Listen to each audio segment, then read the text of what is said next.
user account. You will want to be careful in that when you do create that account, the email address and your name that you are listing on your account is what is going to display in your application. So we do have that ability to make corrections if you've already started your application, and you could contact our office. We have a link on our login page if that needs to be changed. But if this is what is going to display to the program. So UC Riverside recently has gone under a change of adding live name and legal name, and we will have both of those available in our application. But again, when you do create that account, you are using the name that you want to have displayed on your application. The other item I wanted to highlight is go ahead and get your application started right now. There's a lot of sections to the application, a lot of documents that we were requesting from you. So starting right now does not hurt. And also not waiting until the very end of the deadline. I know you all are very busy, have lots of things going on. So kind of work as you go, log in, do a little bit more, just to make it easier for you and to ensure that you don't miss those deadlines. The next step is I'll highlight admissions criteria for all of our students who are applying. And the main one is that you have or will have a bachelor's or equivalent degree from a recognized academic institution whose degree standards are equivalent to that of the University of California system. So what we are looking for students who are attending domestic institutions is that it has the appropriate regional accreditation. If you're international, it has the appropriate recognition for that country's Ministry of Education or equivalent agency. The second requirement is that you have a overall or cumulative undergraduate GPA of 3.0 or B average. And don't be deterred if your GPA is below that. Exceptions are considered, and programs are reviewing the application as a whole. So don't see that and be like, oh, I shouldn't apply. Your complete application is reviewed. You can always note things if you've had struggles, so don't let that be an obstacle for you. The final item is our third, which is English proficiency. All students need to provide that.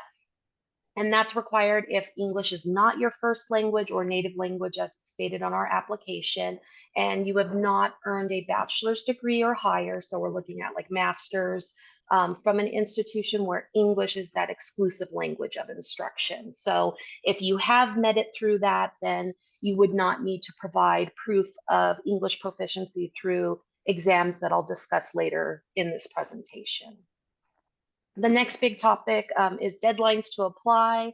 Wanting to highlight that we have program priority deadlines, which should be available on their program's website. And we'll share, I believe we're recording this, and we'll share this presentation afterward for you to have access to all of the links that are available here.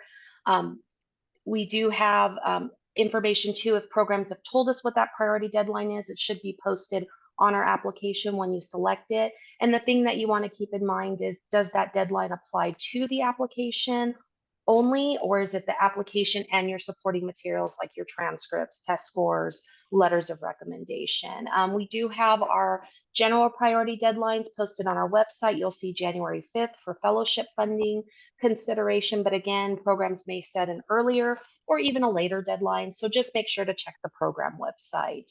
And just to let everybody know, since we are all not all on the same time zone, that deadlines to apply, the cutoff is actually 11:59 p.m. Pacific Standard Time. And then through the walkthrough, I'm just going to kind of give you a summary of each of those pages, and then we'll talk a little bit more in detail for certain sections that we feel are important in your application process. And then at the very end, before I take questions, I'll go ahead and show you some of those items within the application itself. So for the first section that you will see when you log in and start your application is our instructions page. And that does provide some important information about applying, highlighting the deadlines that I just mentioned, offering tools that are available to you once you submit your application, and just letting you know just important things to help you along with your application process. The second one is personal information, and that's where you'll provide information about you, your name, putting your live name, legal name if you have one, a previous name, um, your date of birth, email address, race and ethnicity, gender, identity, um, contact information. So a lot of information about you. And again, if you do need to make corrections to either your first or last names, birth date, or your email address, you'll need to contact the graduate admissions office for assistance. The next section after that is general information, and that is the one thing I do want to highlight in this presentation is as you start your application, complete it in the order that it's presented to you. So working from 1 to 10 as I go through these, because some of the sections based on a response in your previous page are dependent on the next page. So you may not see information, and that's very critical for the general information because that's where you're going to enter the term that you want to apply for. So if many of you are interested in fall 24, this is where you'll note that on there, and then that will impact what displays to you on the next section of program details. That section as well does request information about your California residency, any campus affiliation, if you're a current or former employee or student here at UCR, as well as any participation that you've had in graduate prep programs during your undergrad career or possibly grad. The section after that is program details, and that's where you're letting us know the graduate program you're interested in. So, are you applying to English, physics, what degree objective, a master's, PhD, and then for each program, they may have areas of specialization or research interest that you would be selecting on that application. And again, once you select that program on that page, if they have a priority deadline, it will be posted right below the field where you selected the program. So just keep that in mind when you do apply to kind of plan the rest of your process. After program details, we do have our program specific questions, and that just helps the programs learn more about potentially your work history, any contact you've had with graduate faculty or staff here at UCR, how you heard about us, and any other programs that you're considering. Some programs, depending on which program you're applying to, may have a few more questions available on there, and you'll just be prompted to answer those as you go through it. After that is academic history, and this is where you let us know all institutions that you've entered since high school or secondary school. For that, it'll give you access to uploading your transcript, which can be unofficial copies, proof of degree if your degree has been awarded. One of the key items, which I'll discuss later, is that you do want to try to find your name in the search box. And if you don't, then we would have you enter all of your information about your about the school. After that, we have 3 in a row that are related to testing. The first one is testing requirements, and this will just give you instructions as far as related to the program that you've selected. If the GRE is required, any requirements related to that, and any English proficiency requirements based on your native language response. Test scores is the section after that, and that gives you the option to actually enter. You'll be self-reporting the test scores that you've received related to the GRE, the TOEFL, the IELTS, GMAT, or if you're applying to our online engineering program, our fundamentals of engineering exam. After that, you will have the option to upload an examinee copy of your test scores if you have those available to you, and that's in section 9 for that. Then we move on to section 10, which is references, and this is where you will add recommenders' contact information, and these are people who are in a position to assess your ability to succeed in graduate school. A request is sent as soon as you select the submit button. So you don't have to submit your application. You can actually add these recommenders throughout your application. And as soon as you send that, they would be able to upload their letters even prior to you submitting your application. After that, we have supporting materials, and that section allows you to upload your essays, which will be your statement of purpose, which is talking about why you want to enter the graduate program, personal history statement, kind of what has led you to, what obstacles you've overcome to get to the point of pursuing graduate study, and then also other items like your resume, a CV, a writing sample, and a few other materials dependent on your program. The final one, which I'm kind of combining together, is our signature section and review. And the signature section is where you will electronically sign that all the information you provided on your application is correct. It also provides you with application fee costs on there. And then the review section is the very final section, which basically it does a checks and balances of what you've completed on your application, and it highlights anything that you are missing. So there are some fields that are required, and those will be highlighted in red, and I'll show you this at the very end.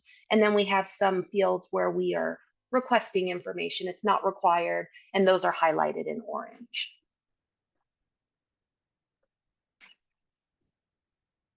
Now moving on to paying the application fee. While you can start it for free, in order for your program to consider it, you do actually have to pay the application fee cost. It is a non-refundable fee, and the amounts I have are listed here for summer and fall 2024. So for domestic students, you would be domestic if you are a U.S. citizen, permanent resident, if you have DACA or AB 540 status, as well as if you have been approved for asylum or refugee status. And that's $135 for international students. If you require any type of visa to reside in the United States or have only submitted an application for asylum or refugee status, then you would be paying the international app fee, which is $155. Our School of Business does have different application fee amounts, which are listed below. Domestic is $155, international at $108. We do only accept credit card as form of payment, and we accept Visa, MasterCard, or Discover. If paying the application fee is a burden, we do offer some fee waivers. We have a limited amount of financial hardship fee waivers, which are available only to our domestic students.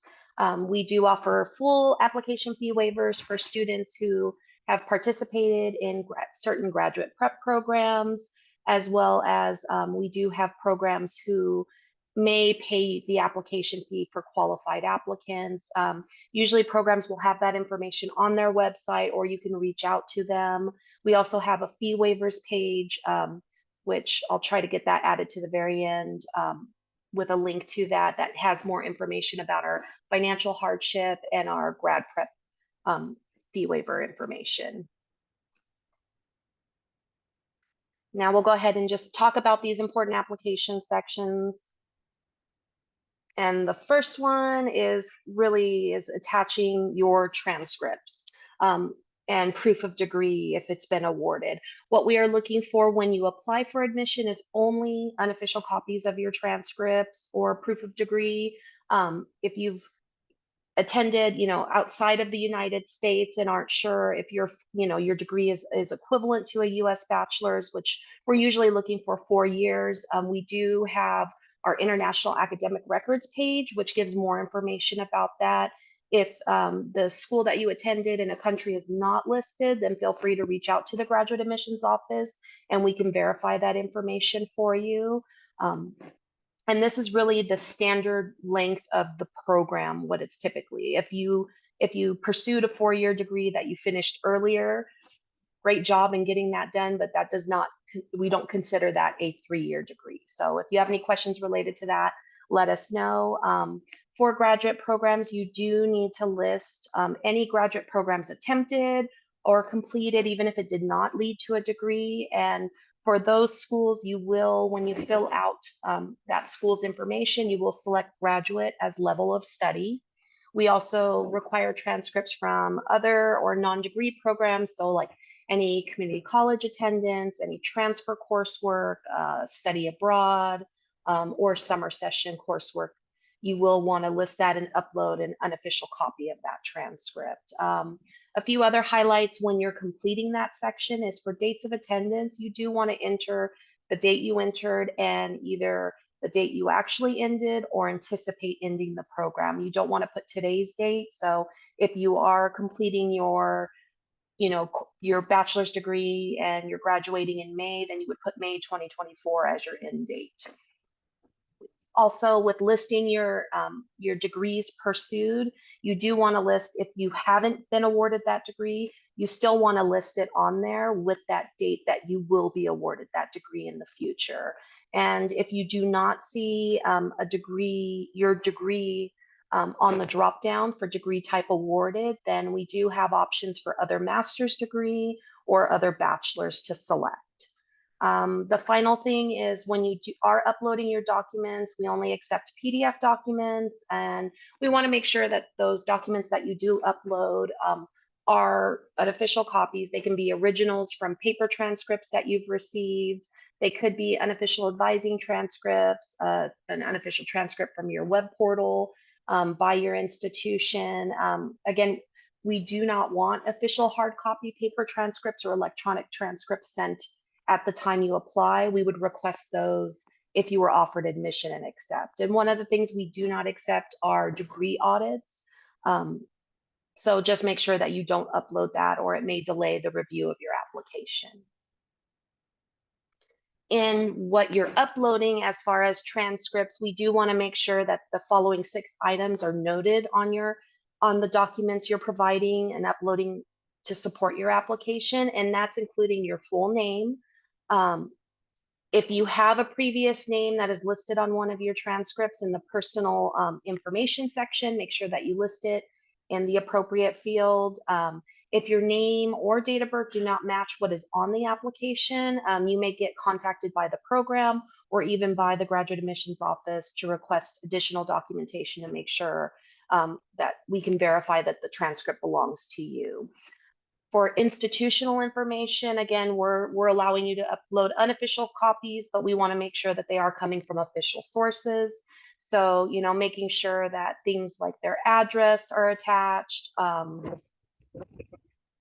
the web portal, a URL for the web portal or anything like that are helpful in identifying that it's coming from an official source. We also want all coursework, grades, units, overall GPA, if your school does provide that, that should be listed. And your transcript that you provide should be all of the coursework completed at the time that you obtain that document. Your overall GPA is what should be entered in the GPA field section. If it's not on a 4.0 field, I have some examples here on the screen showing you how you can report it. If it's a 10-point scale, a 5-point scale, 20-point scale, whatever it is, you can list that like 8.9 is your GPA out of 10. You also do have the ability to upload updated transcripts after you've submitted your application, and you can do that through your application status portal. So you always do have the ability to provide updated documents. For the transcript legend, we do want you to upload a copy of that. It's usually on the back side of your transcript, and that shows your grading scale. It can show accreditation or recognition, a lot for US institutions, but some from abroad. And it just helps us in ensuring that we are verifying your GPA based on the scale that is recognized by that institution or even by that specific country. Proof of degree, if your degree was awarded to you before November of this year, then you do need to provide us with some kind of proof that that degree, that you have been awarded that degree, and that could be a copy of your diploma or degree certificate if it's not posted on your transcript, that it's been awarded to you. I know there are some countries where it's a very lengthy process of getting proof of that degree. So if you're given some kind of provisional degree certificate, then that would be posted. That is something that you could provide to us as part of your application. For the final item is certified English translations, and that if your school is taught in another language, then we would require certified translations of both transcripts and proof of degree. And just to highlight, we only accept translations either that come directly from your university or college, as a government certified translator, or it could be a third-party credential evaluation service if it's an actual exact word-for-word translation. We don't allow applicants to provide self-translations of their own documents. It should come from a third, an impartial party separate from yourself.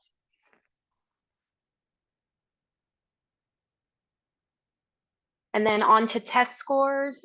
We do, if you are reporting any test scores from ETS, UCR's graduate code is 4839. And then these are the exams that we do accept. Again, look at your application, especially with the GRE. Some programs are waiving it entirely.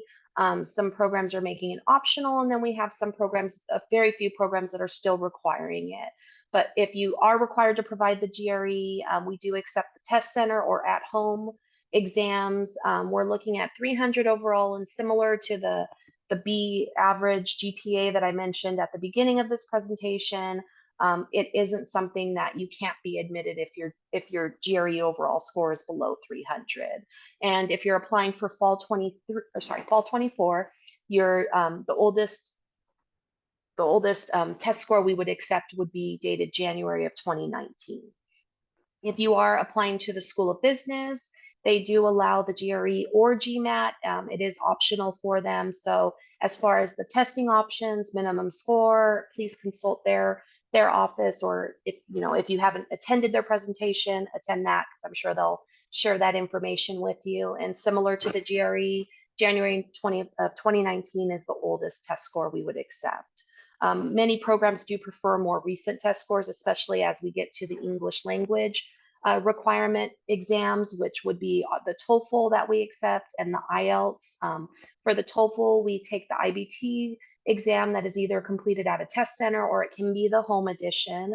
Unlike the GRE or GMAT, we do have minimum scores that students do need to meet in order to apply. And for the TOEFL, that minimum score is 80. For the IELTS, we accept the academic at either a test center online, and we also accept the IELTS indicator.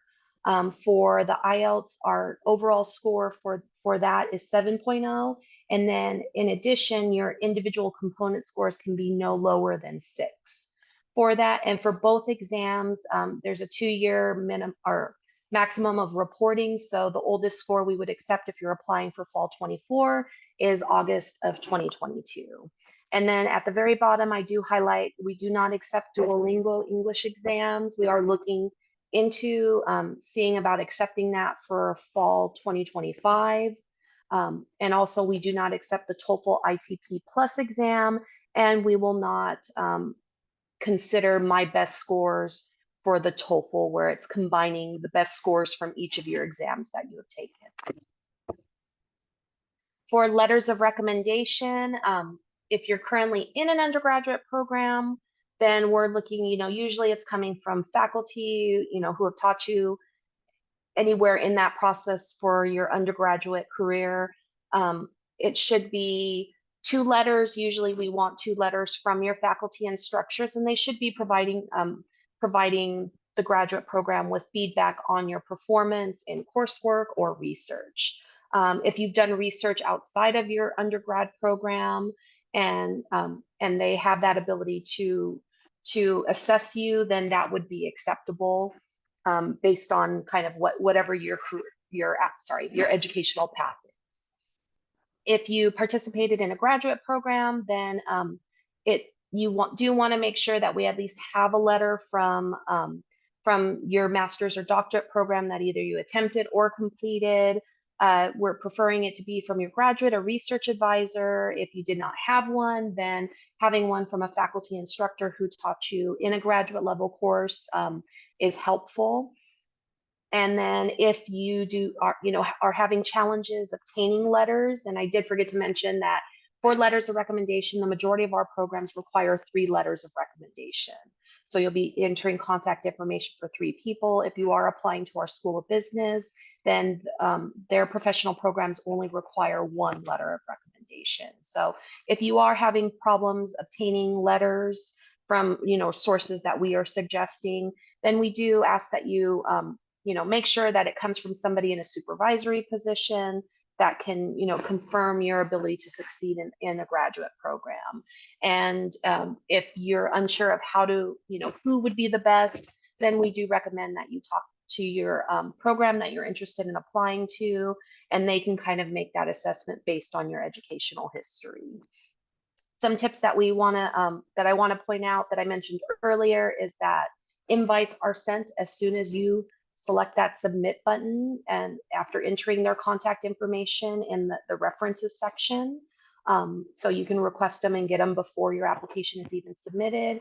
We do have self-service tools available on our status page after you submit your application, which will allow you to exclude a recommender if they can't submit, add a new recommender, update an existing recommender's email address if it was entered incorrectly. If you ended up not waiving your rights to reviewing that letter of recommendation and your recommender does not want to provide a letter, if you decide that you do want to waive your rights, you will have to exclude them and re-enter them again, and then make sure you check that off. So if you're not sure what your recommender's preference is, I would make sure to check with them before you send that recommendation request to them to provide that letter.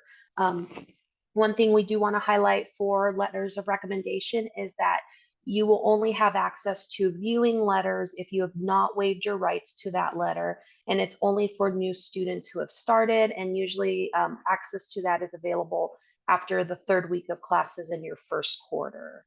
And then the final tip, and I'm sure many of you will not do this, but it does not hurt to say it, is do not obtain letters from your family or friends unless they are in a position to give an assessment as what we've requested above.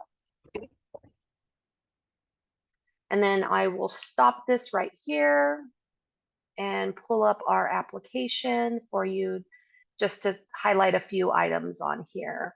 If you have not started your application, this is the page that you can go to start it. It has some information, programs that are already open, and most of our programs are available now to select. If you need to create your identity, you can either click this button here or the link down here at the bottom. And when you start your application, this is where I was saying, whatever you enter here is part of your account, but also will display on your application. So just make sure you enter this information in with your first name and last name of what you want the program to see. Once you create your application, you'll get a temporary password link, password pin, and that will allow you to create your permanent password. And then once you do, you will be able to log in, which I'm going to go ahead and do.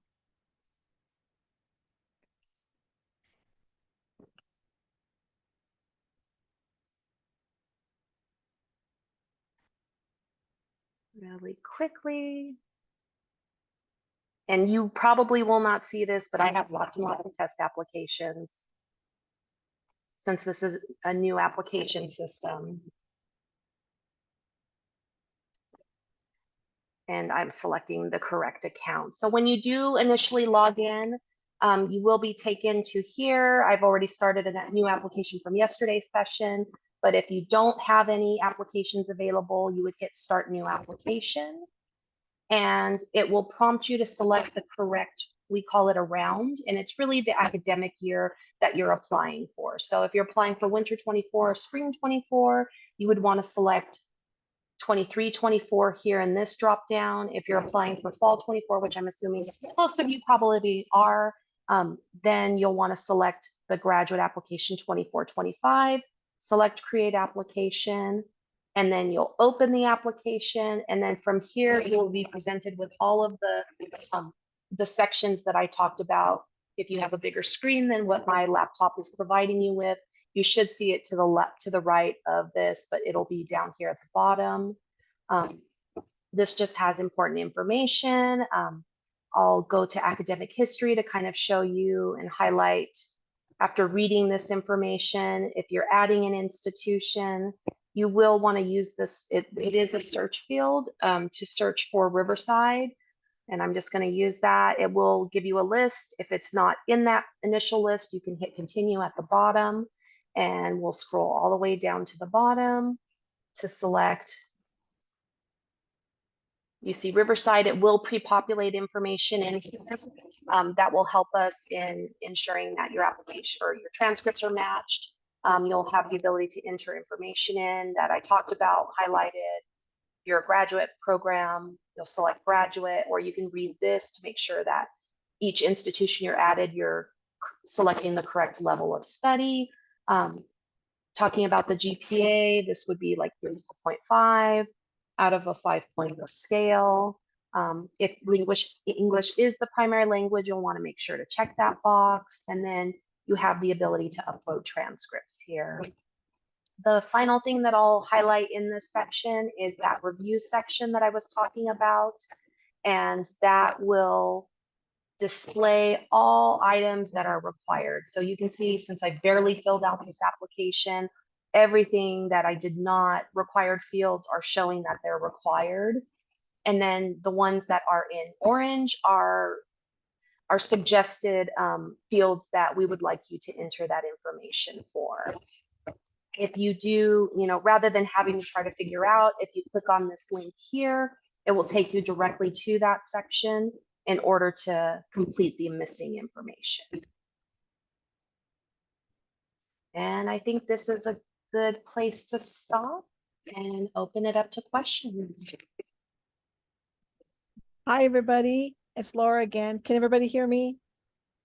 Yeah. Oh, good. Yes. Thanks. Oh, good. I'm sorry. My connection wasn't good. So you guys, thank you, Elisa. And now we'd like to open it up to questions. Please continue to put the questions in the chat. We have a little army of people who are working on the chat trying to answer your questions. But I would like to, if you go ahead and raise your hand, you can go ahead and I'll call on you and you can ask Elisa directly a question. Is that all right, Elisa? Yeah, perfect. Great. Emmanuel, welcome. Go ahead and take yourself off mute and ask your question. Hi, everyone. It's great to be here today. Thank you so much for this wonderful session. Am I audible, please? Can you hear me? Yes, sir. Yes. Okay. So I've completed my application. I think I did around 2 weeks ago, but then I haven't gotten back from the institution. So I wanted to know the process, when we'll start hearing back from the institution, and also regarding scholarship or funding, which options is available. So just like a walkthrough in that aspect. Thank you. Sure. What program did you apply to, if you don't mind me asking? Masters in computer science. Master's in computer science? Okay. So in regards to the process, and thank you, that's a good thing to kind of talk about, is once you've submitted your application goes to the graduate program to be reviewed. Once the program decides on candidates that they want to recommend for admission, then they forward those recommendations to the graduate admissions office, where my wonderful team and I are reviewing those applications and ensuring that requirements are met. As far as hearing back from programs, it really varies for the term that you're applying for. If they don't have information on their website or don't mention that in a section, if they're hosting one this week, then I would reach out to them directly to see. In regards to funding, those questions are better answered by the graduate program themselves. We can give general information, like typically PhD students are funded, but there are some exceptions. So it's better to check directly with the program that you're interested in to seeing what funding is available.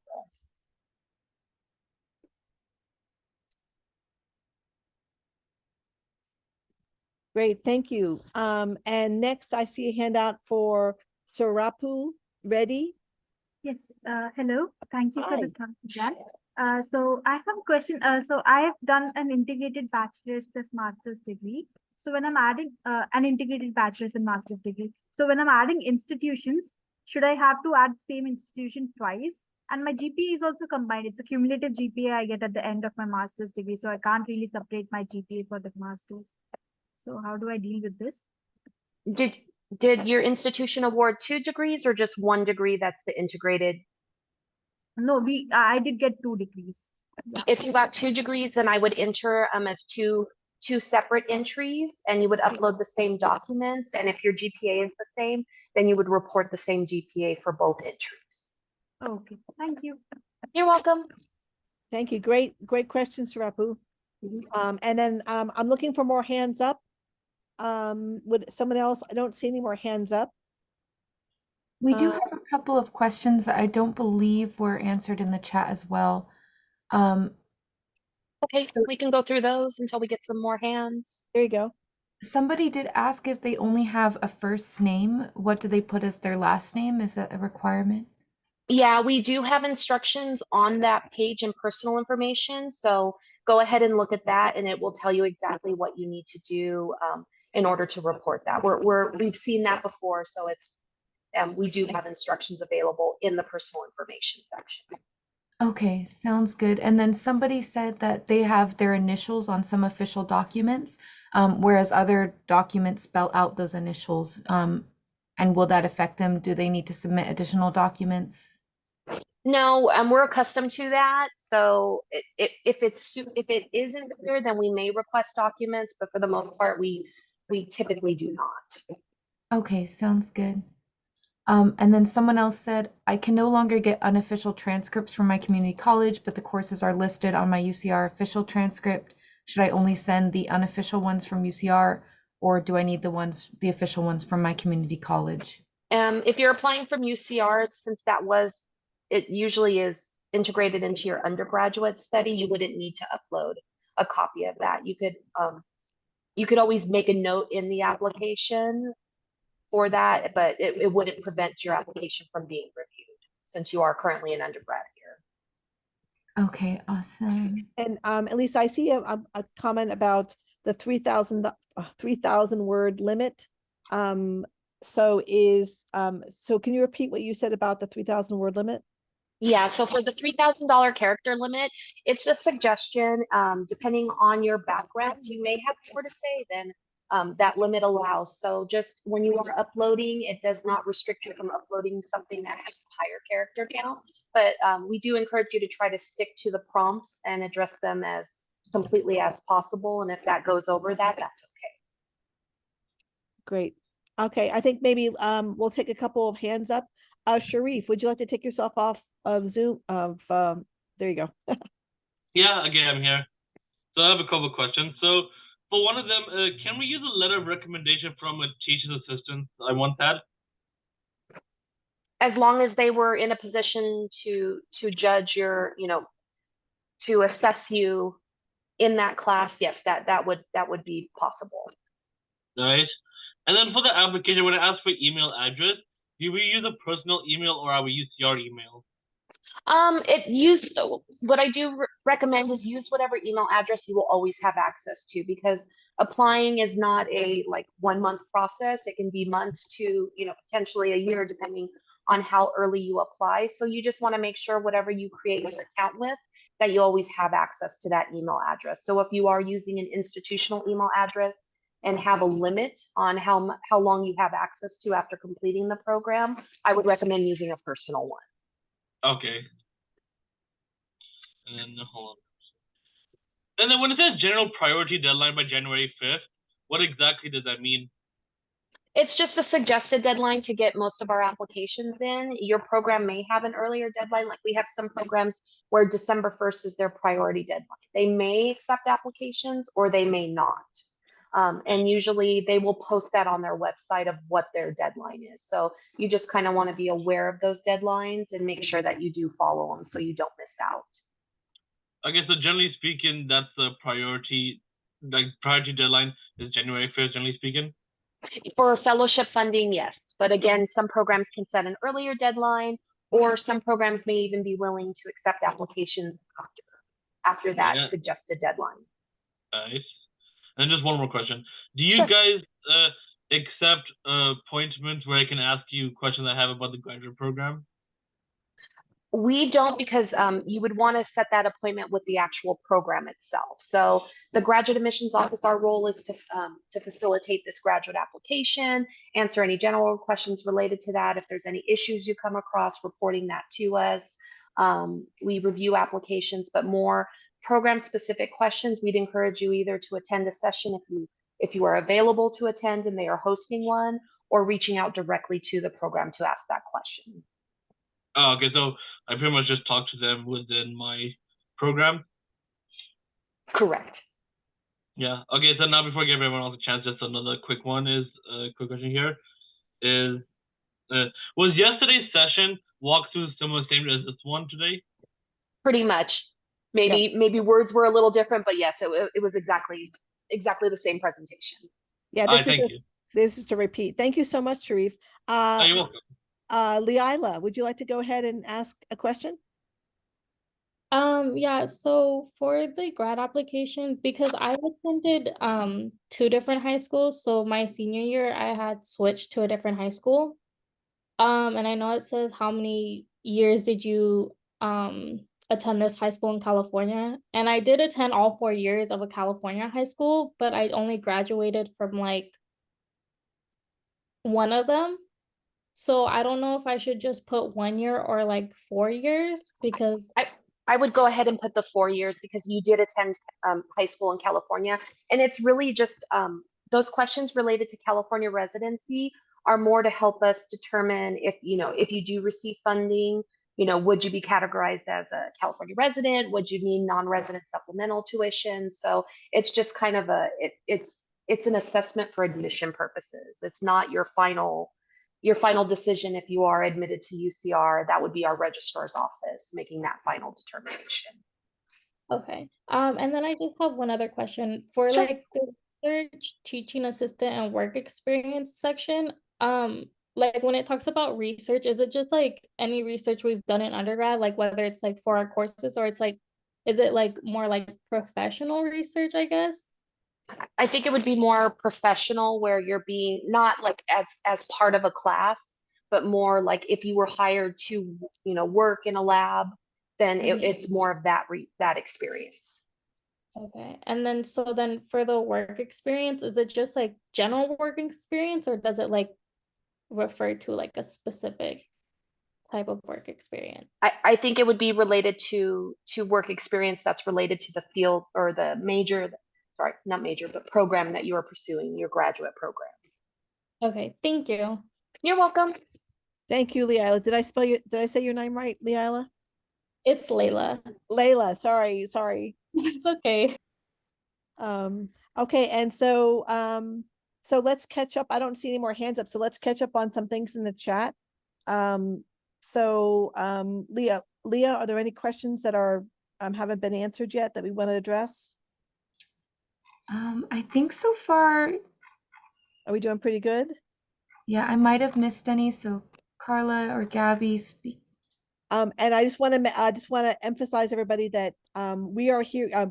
Elisa's here to talk about the graduate application and applying.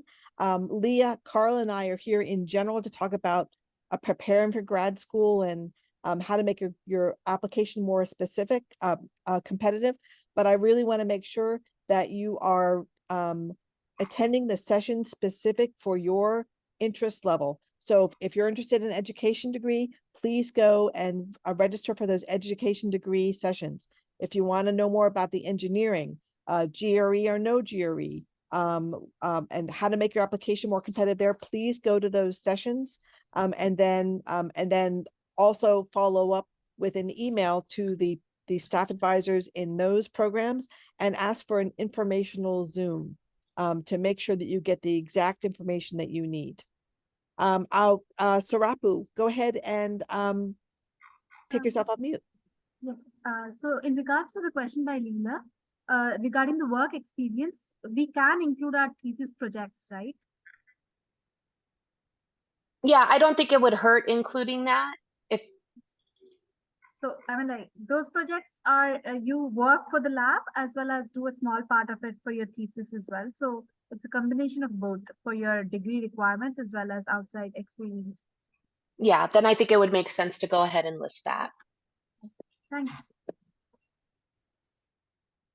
And then I did see one about if we accept a debit for application fee, and we would as long as your debit card does have any of a Visa, MasterCard, or Discover logo on it. I'm not sure if that was answered. Great. So please, we're looking for more hands up. I Or see a question, but I'm not sure any of us can answer this, but it says, I am a Western undergraduate exchange student. I guess they're living in Hawaii. but Hawaii doesn't consider them a resident. So given that, would UCR consider me a California resident? I think for tuition purposes, the registrar's office, you do have to fill out a statement of legal residence when you do start the program. So they would make that final determination with it, maybe requesting additional documentation. But I'm not a residency officer in a position to be able to comment on whether or not how you would be categorized.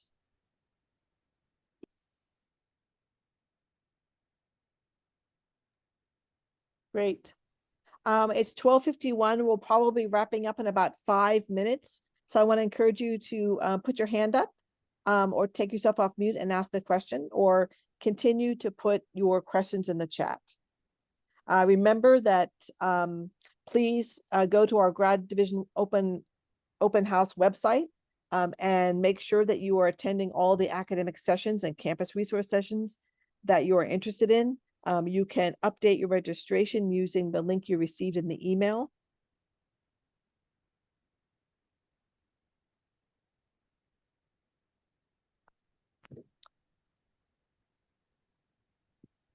Okay, any hands up, please?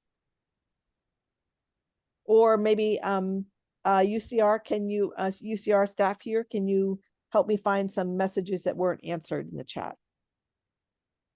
There is a question on character count. How strict are we on them surpassing the character count? Yeah, we did talk about that, but 3,000, it's okay if your life experiences require you to exceed that amount. When you do upload your documents, your PDF of either your personal history statement or statement of purpose, there is nothing that prevents you from uploading a document that has a higher character count than 3,000. Oh, great. And I have a question from Yaqub Yusuf. I'm sorry if I'm not pronouncing your name. It says, I learned yesterday that it's better to contact professors prior to processing my application, but does my undergrad have anything to do with my choosing grads I wish to pursue, especially since they are both somewhat different? So I guess I would say, Alisa, I would say, yes, please contact professors and staff in the program that you want to apply for graduate school. yeah, some may require them, some may not. So I would look at their website because sometimes they should be posting information on there. But like Laura mentioned, it does not hurt to reach out and start kind of making connections within that program that you're interested in. I think the second part, if your background is not in the degree that you're hoping to pursue at the graduate level, then I would definitely talk to your program to see if there's any prerequisites or any things to consider when applying to their program. And Alicia, am I correct that in the application, that they will be asked to list the faculty that they have contacted? Yeah, some programs require it, and others, it is on our program specific questions page. Okay. So everybody, so that means that, please, it would be beneficial if you would contact faculty before you complete your application. And in general, that's a great idea.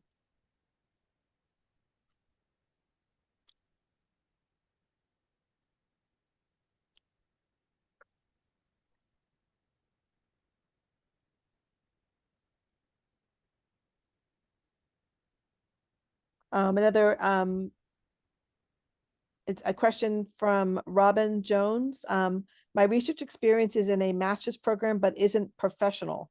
Would this be considered? Sorry, could you repeat that again? Yes. Oh,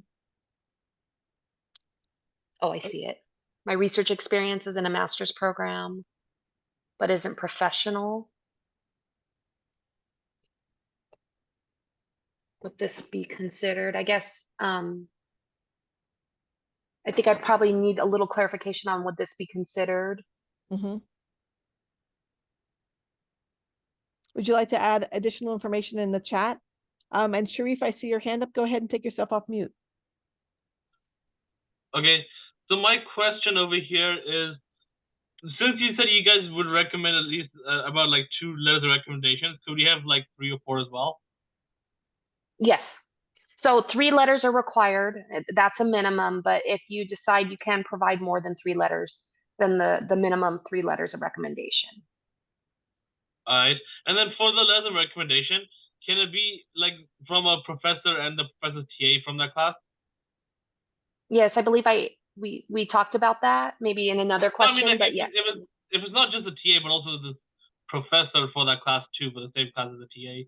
Yes, as long as the person, whether they're a TA or the professor, and they were in that class, they instructed you in that class and can assess you in a supervisory position, yes, that would be acceptable. Alright, thank you.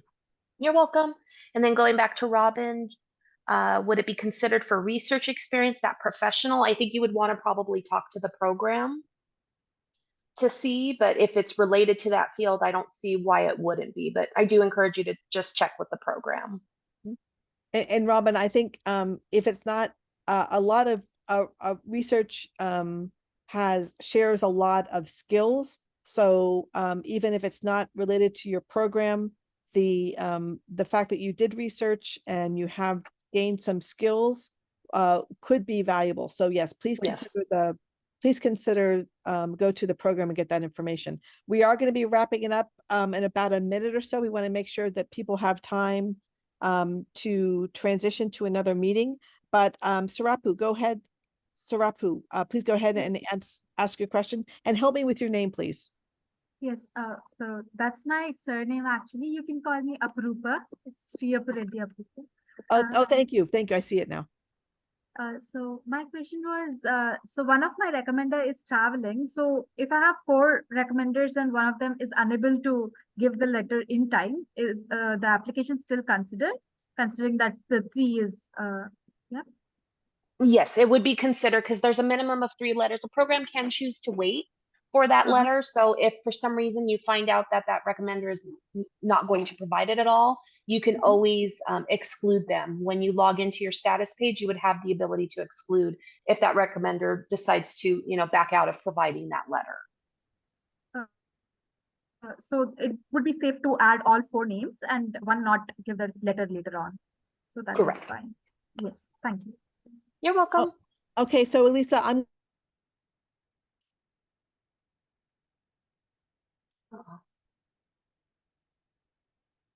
Oh, I think she might have We lost you, audio. the audio. Laura, I'm looking in the chat if you want to. Oh, no, you're back.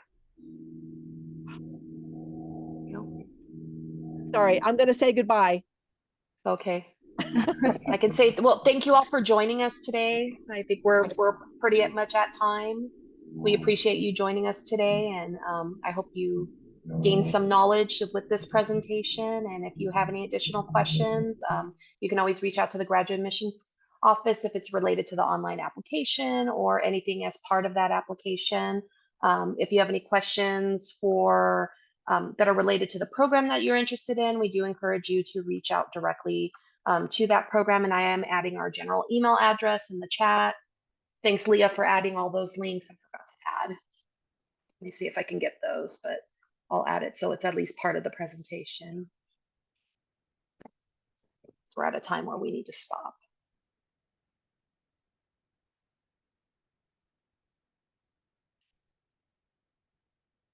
Yes, thank you all so much. We'll see you at 1 p.m. for the grad success session. This does not qualify towards the fee discount, neither does the grad success session, only the academic program sessions. Please review our website for more details on that for the $40 fee discount. And then can my current colleague provide my letter of recommendation? I think the recommendation is 2 faculty, right? And then 1. Usually, I would say it depends on the program you're applying to. So sorry, I'm paused. But go ahead and check with your program, because again, everybody's educational level when they've completed programs and not varies. So if you're not hitting what I talked about during the presentation, kind of meeting that criteria, then I would encourage you to talk to the program directly. Alrighty. Okay. Thank you, everyone. Thank you again. All right. Have a good